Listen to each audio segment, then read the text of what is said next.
March 18th, 1990, Boston. In just 81 minutes, two men changed the art world forever. Disguised as police officers, they walked into the Isabella Stewart Gardner Museum and walked out with 13 priceless works of art. 35 years later, their identities remain unknown. The artwork is still missing, and the mystery only grows deeper. In the early hours of March 18, 1990, two men dressed as Boston police officers rang the buzzer at the side entrance of the Gardner Museum, claiming they were responding to a disturbance. They were buzzed in by guard Rick Abath, a 23-year-old part-time night watchman. It was a decision that would change his life and the legacy of the museum. Once inside, the imposters overpowered both guards, duct-taped them, and handcuffed them in the basement. Then they spent the next 81 minutes methodologically looting the museum. 13 works of art were stolen, including Rembrandt's only known seascape, The Storm of the Sea of Gillespie, Vermeer's The Concert, and multiple Degas sketches. At the time, the collection was valued at $200 million. Today, it's estimated to be worth over $1.2 billion.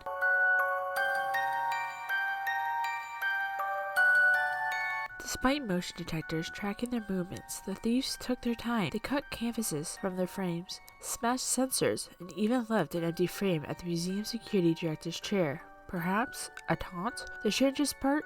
They left behind even more valuable works, like Titian's The Rape of Euphoria. Why? To this day, the empty frames remain in the museum, a haunting reminder of what was taken and what might still return.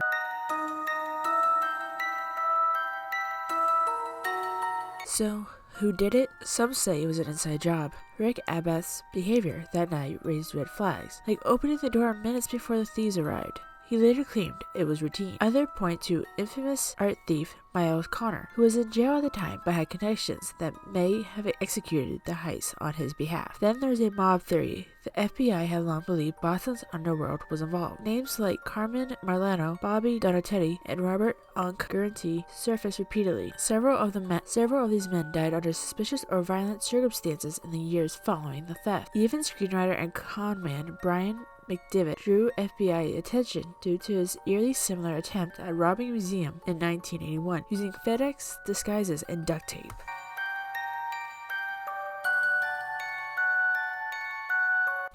The FBI has pursued leads around the world, from the back alleys of Boston to the hills of Ireland. Undercover stings, polygraph tests, forensic paint chip analysis, none have turned up the missing masterpieces. In 2013, the FBI claimed they knew who committed the heist. Both suspects, they said, were deceased, yet the art remains lost.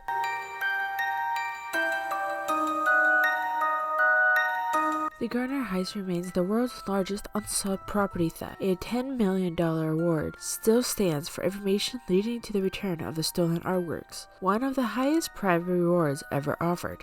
Even today, visitors walk through the museum and see empty frames left hanging as symbols of hope waiting to be filled once again. And perhaps the strangest clue of all, not a single arrest has ever been made.